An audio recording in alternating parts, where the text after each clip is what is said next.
entra corriendo y cuando entra corriendo me dice párate y yo le levanto el poloche para que vea que no me puedo parar por el disparo que tengo y ahí es donde él me da este disparo que tengo aquí. O sea, a pesar de ese disparo viene y te da otro. Me da uno aquí y me da otro aquí. Dos, te digo, ahí van dos, van Con tres. esos dos disparos yo me voy revolcando en el suelo porque sentí el dolor en el cuerpo. Cuando me voy revolcando en el suelo me da ese que tengo aquí, ¡pam! Y me da uno que me entra por los testículos. Pues yo levanté la pierna, ese disparo me partió la apéndice en dos pedazos adentro. Ahí es donde yo entonces estoy llorando, donde yo le estoy diciendo que ya no aguanto más, que por favor se detengan. Y hay un subdirector que le agarra la escopeta a uno, la soba y me dice, párate. Y yo le dije, no me puedo parar. Dice, para que ustedes vean cómo es que se mata un hombre. Y agarra y me dio un cartuchazo. El cartuchazo me dio en esta pierna y me desprendió este pedazo de masa. Tengo una cicatriz como de ese tamaño, un hueco de carne se me desprendió. El hueso fémur se me veía literal. Y cuando me dé ese cartuchazo es donde yo estoy llorando y le estoy diciendo que ya no aguanto más y le pongo la mano. Entonces la mano derecha Otro ahí más, es varón. donde me da el otro cartuchazo. Dios mío. Santo Dios. Fue con una escopeta, varón, ahí. Sí, ahí uno tiene dos huesos. El hueso de este lado yo lo tengo partido desde aquí hasta aquí. Y cuando me dé ese otro cartuchazo, esa palabra me retumbaba en la mente. Y yo lo único que le decía a Dios era, salve mi alma, salve mi alma, salve mi alma, salve mi alma. Y duré más de media hora desangrándome. O sea, media hora metido en el monte sangrándote. Sí, diciéndole a Dios, y los policías todavía no te habían encontrado. No me habían encontrado. Cuando yo lo escucho, yo empiezo a debilitarme, me estoy mareando, me empieza a dar náusea. Y cuando me da náusea estoy vomitando, pero lo que estoy vomitando son pegotes como pelota de sangre. Y yo digo, wow, ¿y qué es esto? Y cuando me reviso, tengo un disparo que me entra aquí en la espalda y me traspasó el estómago por delante. O sea, tú lo puedes mostrar en la cámara, más o menos. Sí, claro. Fócalo acá. Ese fue el primer disparo que te dio de espalda, mira ahí. Sí, ese me entró en la espalda y me traspasó por delante, por el estómago. Me sale por la boca del estómago. Cuando me sale por la boca del estómago, entonces yo estoy agonizando, me siento agonizando, me siento mareado, siento como que ya me voy. Entonces ahí es donde me llegan recuerdos, donde me llegan pensamientos.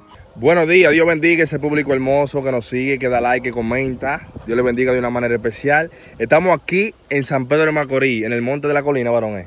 Sí. Amén, en el Monte de la Colina, con un joven que impactó en las redes sociales, impactó el mundo. Los que han visto su entrevista en Capricornio, en algunas redes sociales. El joven de los 7 tiros, que es un joven que estaba preso y intentó escaparse de la cárcel. Y para la vista humana ya él estaba muerto, pero para Dios no. Dios tuvo un propósito con él. Estamos aquí en San Pedro. Nosotros le vamos a hacer entrevistas para ustedes. Yo espero que ustedes lo comenten, le den like y lo compartan. Bueno, Dios te bendiga. Dios te bendiga. Cuéntame, hermanito. ¿Cómo fue ese suceso? Dime, más o menos, vamos a empezar para que la gente te conozca. ¿En qué barrio tú naciste, más o menos? Yo nací en el barrio del 24 de abril, de aquí de San Pedro de Macorís.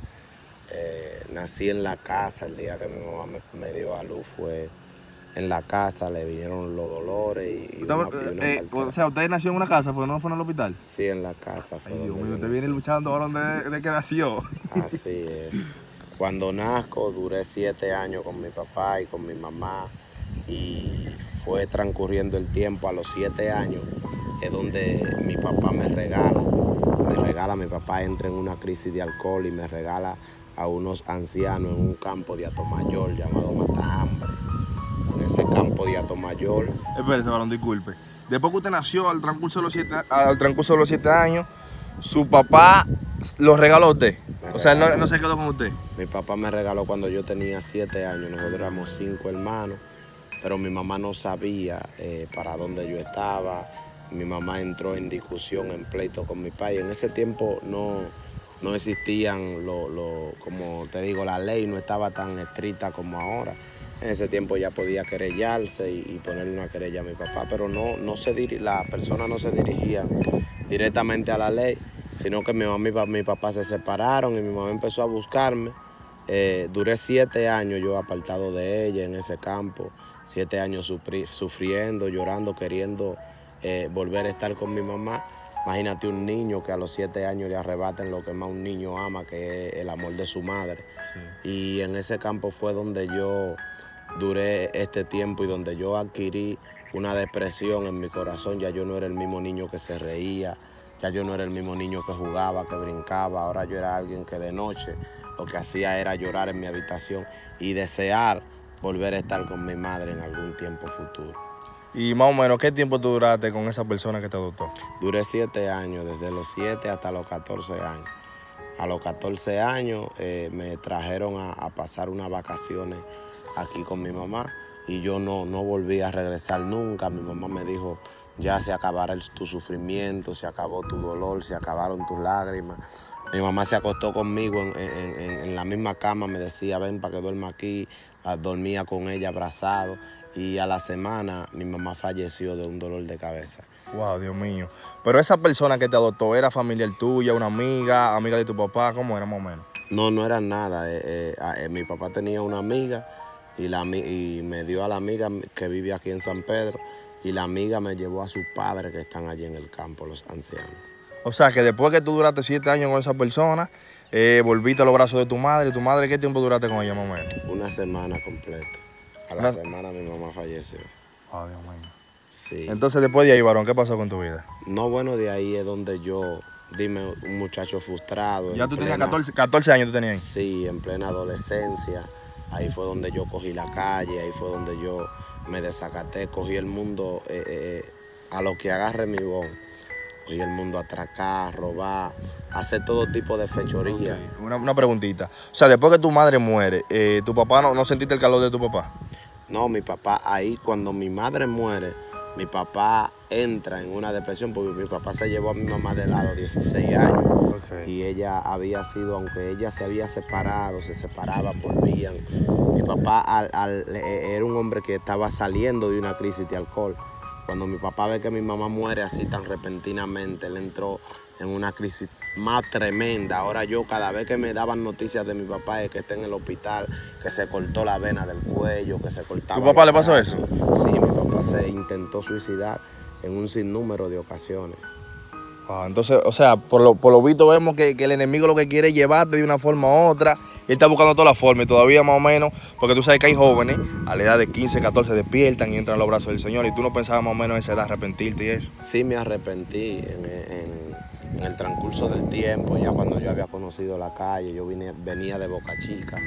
En Boca Chica yo iba con una limpiabota, atracaba gringos, desacatado, haciendo de todo, durmiendo debajo de los cheilones, en la casa de construcción. Y cuando yo me arrepentí, por eso te dije que hacen como 10 años que estaba en el monte de Higüey. Okay. Porque en ese tiempo cuando yo me convertí y hacía coro con unos cuantos muchachos. Y de ese coro, de esos muchachos que hacíamos coro, solamente quedamos 2 vivos. Todos los otros se suicidaron. De repentinamente cristianos, muchachos que predicaban aquí, lo conocían la mayoría de personas y se suicidaron. Uno se ahorcó en el monte de Higüey y otro se bebió un pote de herbicida en Bávaro.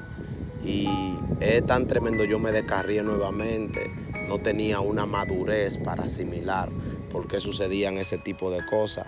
Y pensé y dije, bueno, afuera sucede lo mismo que pasa adentro. Y fue donde, ahí entonces yo cogí la calle ya a presión. O sea, la Biblia dice que vienen 7 espíritus que se apoderan del cuerpo y ya. Cuando yo entré nuevamente a la calle, ya yo no entré como un aprendiz, ya yo entré como un profesional. O sea, pero cuando muere tu mamá y muere tu papá, tú quedaste totalmente en la calle, ¿fue? Mi papá no murió, mi papá. O sea, ok, perdón. O sea, cuando tu mamá muere y tu papá no sabía de él.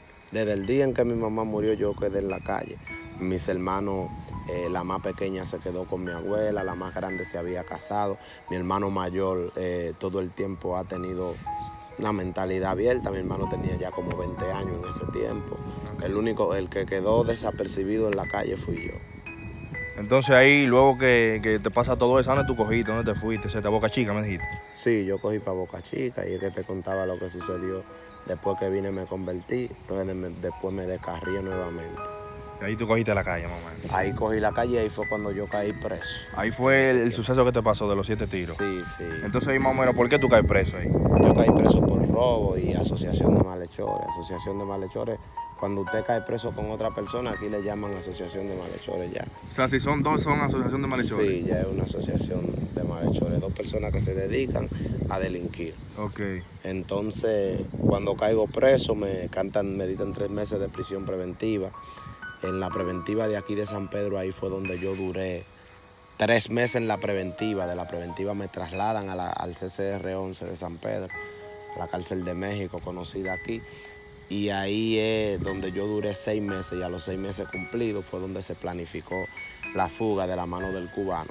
Ok, pero cuando tú caes preso, tú más o menos sabes la sentencia que te va a tocar, que te van a dar, o tú has ido a juicio, etcétera. No, yo no había nunca subido a juicio, por eso a mí me dictan 3 meses de prisión preventiva y ya yo voy por 1 año, yo nunca he subido a juicio. Okay. Mi caso está archivado, mi caso está ahí que yo estoy propinco a durar 5 años sin el fiscal nunca revisar mi caso. ¿Por qué? Porque yo no tenía un familiar que estuviera detrás de mi caso, yo no tenía un abogado que estuviera pendiente de eso, un abogado del gobierno era, que tienen 500,000 casos y atienden al que las familiares le están presionando que lo atiendan. Y mi desesperación no fue ni siquiera por el tiempo que yo tenía ni por lo que yo pensaba que iba a durar. Mi desesperación es porque todo el hombre que está dentro de la cárcel, el que está afuera nunca va a entender. A mí me han hecho miles de preguntas. ¿Cómo tú te fugas si todavía a ti no te han condenado? Y quien me hizo la pregunta fue un amigo mío que ahora está preso en La Victoria y me dijo, yo entiendo por qué tú te fugaste. Porque hasta yo, si tuviera la oportunidad, lo hiciera. O sea, es una desesperación. Vivir preso es como estar muerto, es el cementerio del hombre vivo. Y no obstante eso, sino que yo vivía preso y estaba desamparado de todo el mundo. Yo no tenía una familia que me visitara, yo no tenía a quien llamar cuando me pasaban el teléfono, yo no tenía a quien esperar los domingos que me llevara la visita, yo no tenía que pertenecer a recibir los miércoles.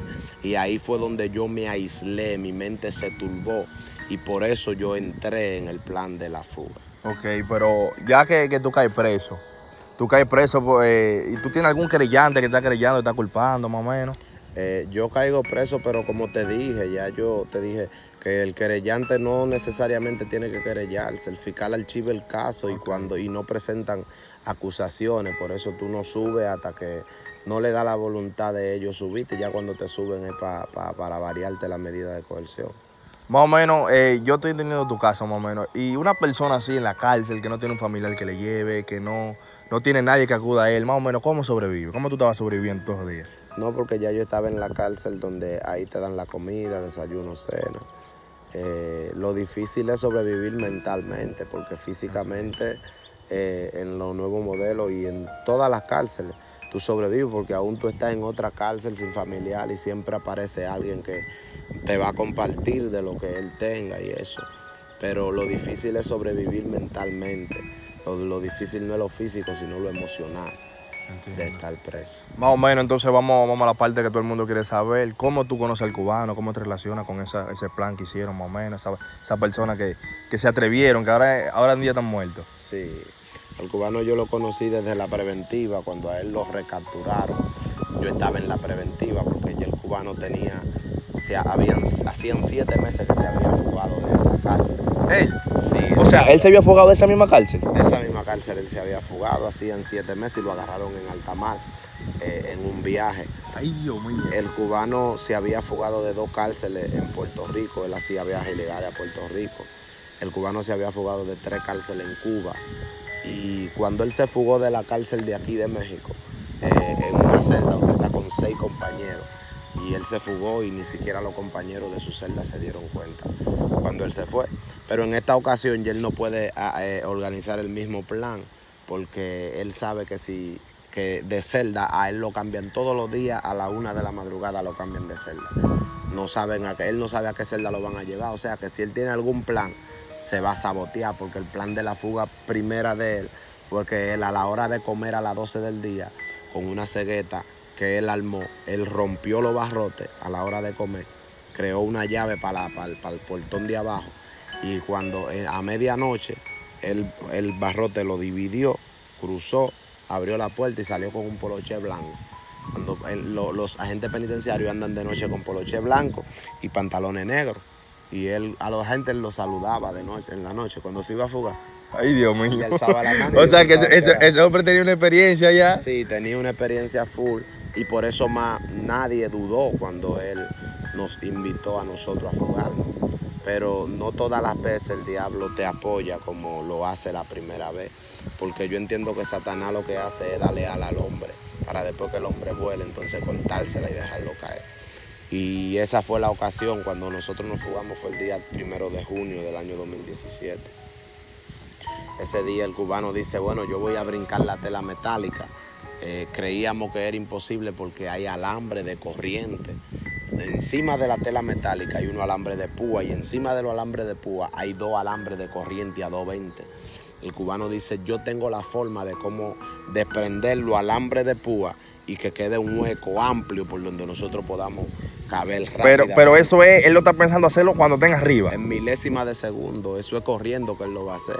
Pero yo digo, cuando él esté allá, él va a hacer el hueco y por ahí se va a meter. Sí, eso es, o sea, eso es en segundo. Él va a correr y él lo va a hacer que ni siquiera tú te vas a dar cuenta cómo él lo hizo. Ay, Dios y mío. sí lo hizo, él lo hizo con el cuerpo.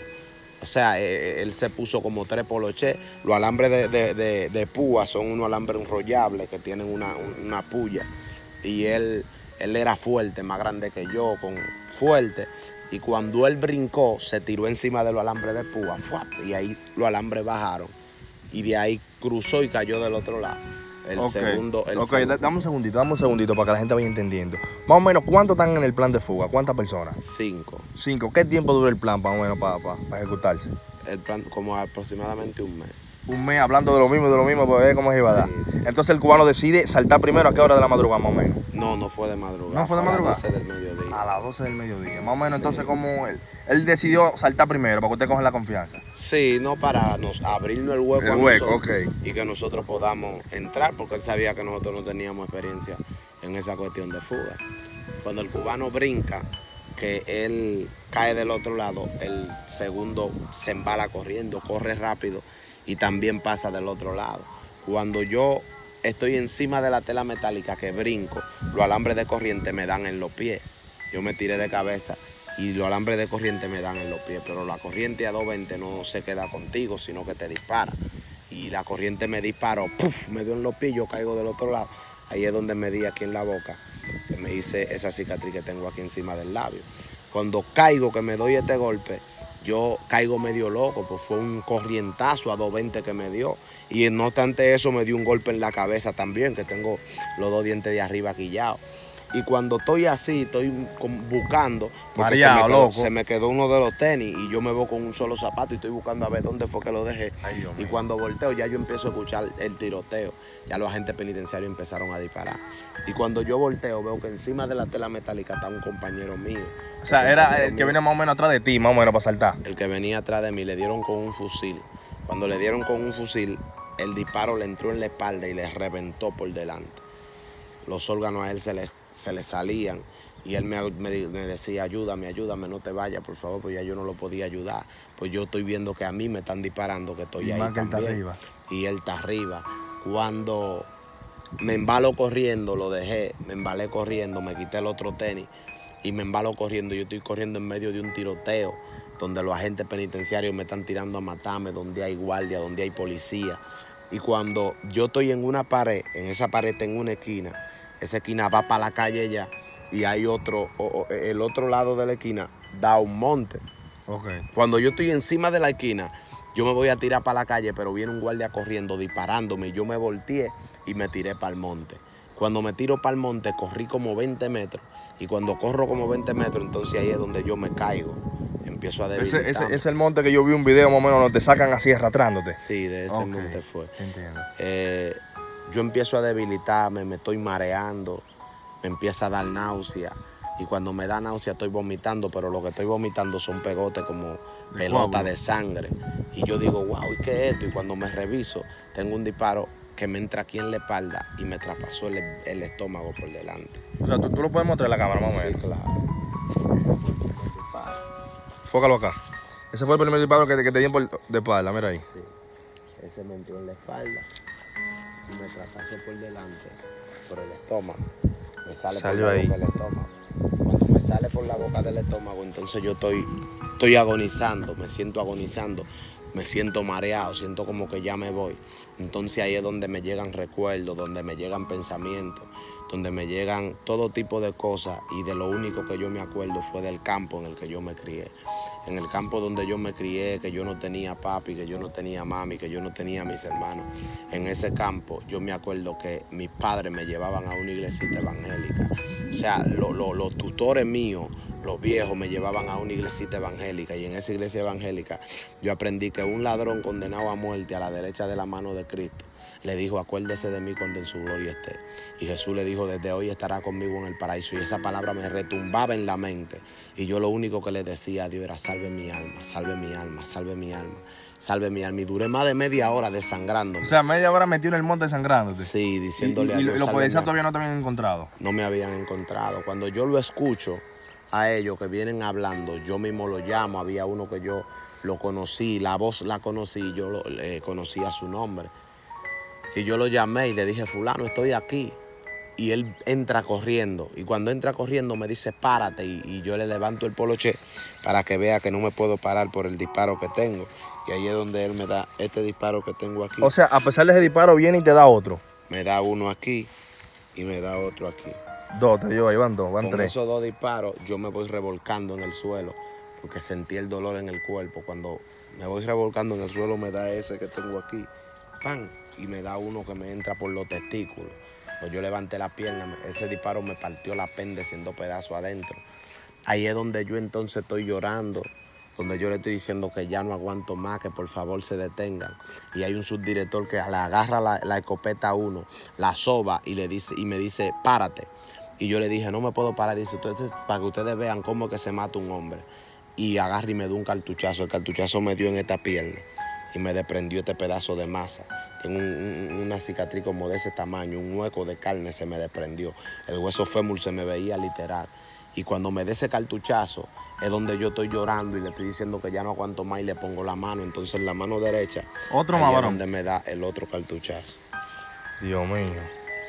Santo Dios. Fue con una escopeta, varón, ahí. Sí, ahí uno tiene dos huesos. El hueso de este lado yo lo tengo partido desde aquí hasta aquí.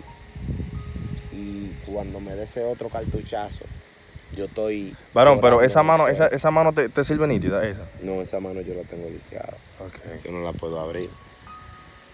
Cuando me agarra uno por el pie derecho y otro por el pie izquierdo y empiezan a arrastrarme, ahí es donde el video se ve cómo me sacan del monte por encima de una loma de tierra. Varón, como un perro, varón. Yo vi el video que te sacan así, mírame. Sí, me jalan como un animal. Después de eso me tiran en la camioneta donde están mis compañeros.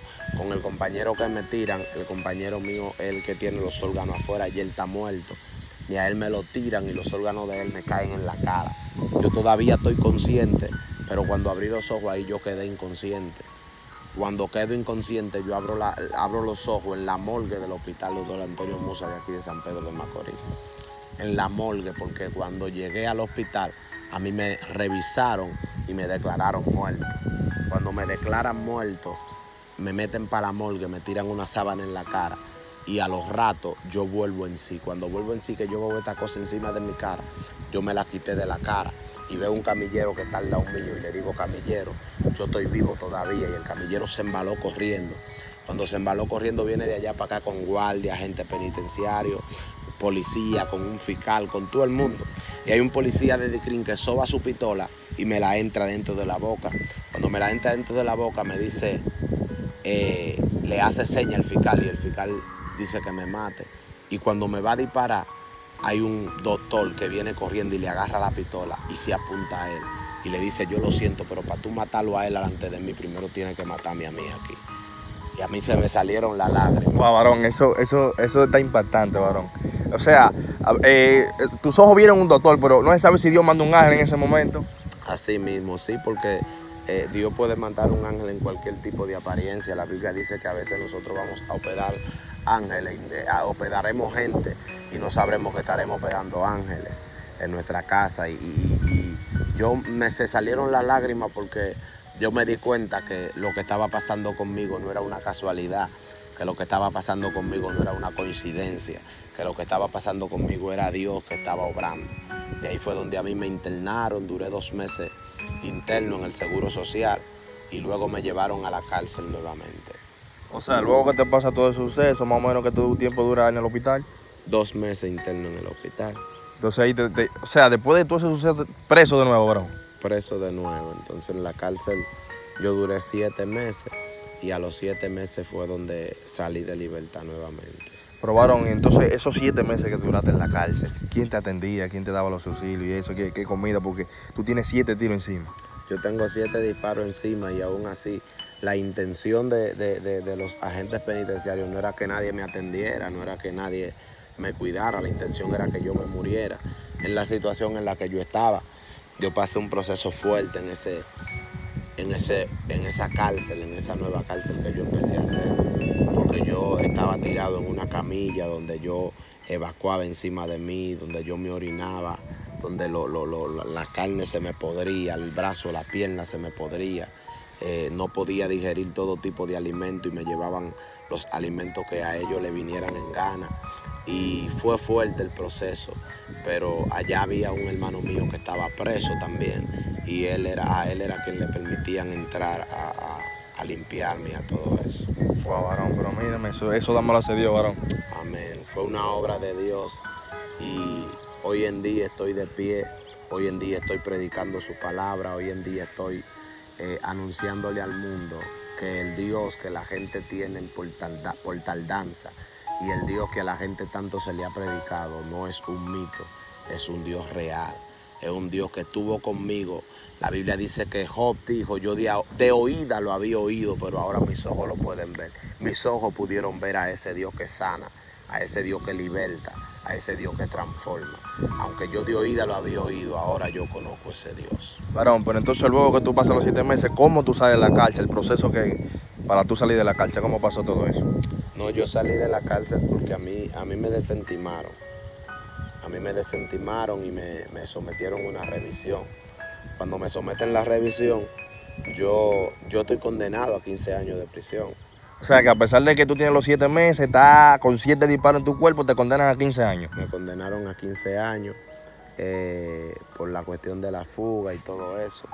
Pero en realidad todo fue un plan del Procurador General de la República en aquel entonces. Todo fue un plan de él.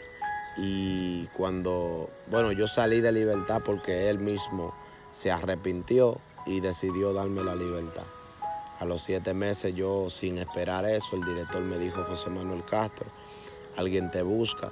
Y él estaba sentado en la oficina del director y me entregó mi libertad en la mano. Yo entiendo, varón, ay Dios mío, pero mírame, eso solo lo hace Cristo, varón. Eso solamente lo hace Dios. Varón, y entonces, ¿cómo fue tu proceso luego que tú sales de la cárcel, más o menos, para tú recuperarte y todo eso? Pero fue un proceso fuerte, fue un proceso donde no había la economía, no tenía fuente de ingreso, pero Dios obró, Dios metió su mano, yo me casé con mi esposa y todo salió bien en el nombre de Jesús. ¿Tú tenías hijos antes de que te pasara eso? Sí, yo tenía un niño que cuando yo caí preso tenía 3 meses. Wow, varón, 3 meses. Sí. Ay, Dios mío. Varón, ¿y esos policías que pasó ese suceso, tú lo conoces más o menos? Sí, yo lo conozco a ellos, yo he tenido una gran cercanía a ellos, he orado por ellos, lo he visitado y todo eso. Más o menos, ¿qué ellos te dicen después que te ven, varón? No, ellos están arrepentidos, o sea, yo entiendo que hay cosas que a ti te pasan que ni siquiera el hombre que te la hizo se la cree. Yo conozco uno de los que estaban ahí en la fuga, que fue de los que me maltrataron, que ese hombre era cristiano. Y ese hombre me dice que él no entiende por qué él me hizo eso, que él está arrepentido. O sea, hay cosas que es el mismo Dios quien la provoca. Y hay gente que no, que dicen, pero ¿cómo va a ser que Dios la provoca? La Biblia dice que había un rey llamado Acá, que el rey Acá iba a pelear una guerra con Josafat y dice que Dios preguntó en el cielo y dijo, ¿qué haremos con él?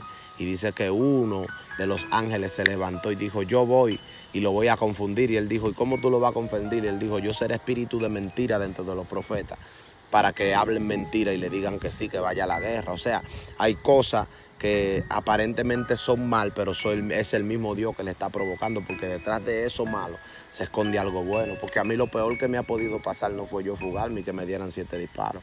Yo entiendo que eso fue lo mejor que a mí me pasó, aunque en el momento yo no lo entendiera.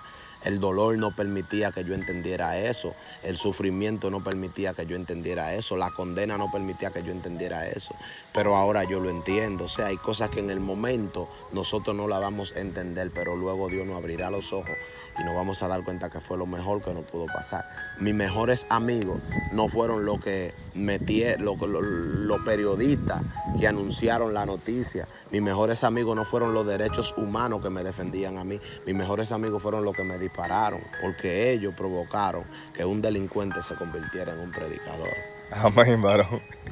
Alabado sea el nombre de Jehová, varón. Varón, esa persona que están viendo este mensaje, es un mensaje vivo en carne. Personas que están fundidos en la droga, que son ladrones, prostitutas. Es un mensaje para que ustedes puedan venir al arrepentimiento.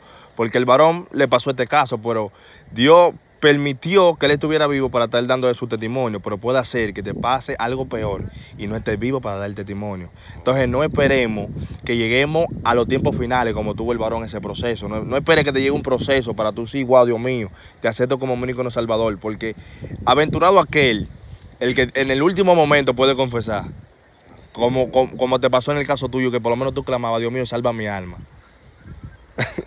Varón, Dios te bendiga, Dios te guarde y ya tú sabes, comenta, suscríbete, dale like. Nos vemos la próxima.